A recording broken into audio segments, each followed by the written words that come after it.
We started running on EOS in 2017. At that time, we had 11 people who wore a bunch of different hats. Now we have more than 60 people, and one of the things about EOS is the whole accountability chart, which really helped us put the right people in the right seats. Before EOS, we didn't have a lot of vision. Our survival, we always went with whatever the opportunity was without any real plans. Our meetings were disorganized, our annual goals, which never really got accomplished or really got skewed throughout the year. When we did put together processes, we struggled to manage them.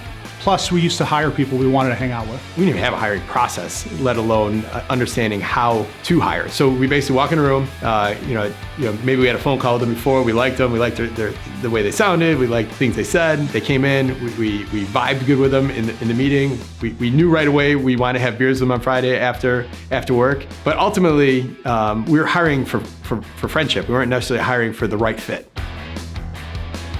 Some of the decisions that we had to make were difficult. We had to decide who was going to fit into the future of the organization and then remove people who weren't. When I read Traction, it put together a holistic vision of how to run an organization. It was helpful to see all the different components and how they fit in, and it was helpful to see how the vision tied back to the execution of the plan. It highlighted so many of the actual real issues we had, whether it been our meeting cadence, just our meetings in general, lack of meetings in some areas. Our goals, we were fairly typical back then. Where it's just like, hey, this is our goal for the year, and we weren't looking at things on a 90-day rolling period, which ultimately builds up the momentum we get today. But we didn't have any of that. But reading Traction really helped me realize how much of that we're missing.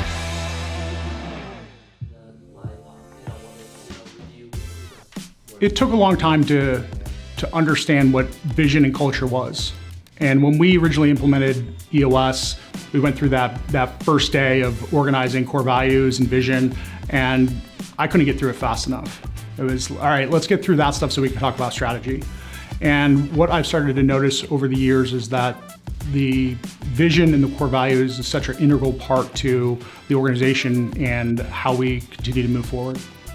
When we started using culture as a measuring stick for staff, it started to become pretty clear who was the right people and who were the wrong people. We go through a quarterly exercise of using the people analyzer to check against core values. And I think it's been helpful for the team to start thinking about the performance of, is this the right person? Do they fit the core values? Do they get it, want to have the capacity? And then utilizing that structure to define what a right person is for our organization. Another part of this entire journey was finding the right seat for me, right? We talk about for the rest of the people we bring in or the current staff, but finding the right seat for myself. Early on, one of the things that we realized was we need to get Mark out of operations. Mark's great at connecting, doing the relationship piece, and having some of these sales. But one of the things that Mark does is he will just make sure to try to get the deal done as opposed to follow the process. And it created a lot of internal conflict with the sales team and the operations team because things were getting skipped. I could write down process. I know the operation inside out, but implementing it and managing to it was never a strong point. Up until really recent years, I wasn't even a fan of really managing people altogether unless they just were willing to do what I said. So it's something I've grown actually outside of the day-to-day operations. But my partner, and I had that conversation early on, and we sent me on to go figure out where my right seat was, and ended up becoming really new business development and marketing, which was not even in existence at the time. And I've built out that department since 2017.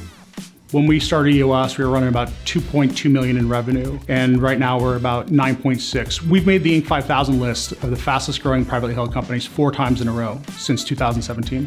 Watching that growth and being able to celebrate those different milestones of making those lists has been something that has been super rewarding for me, and I know our company as well, because we're able to really document and celebrate success. We're GC Realty and Development, and we run with the right people on EOS.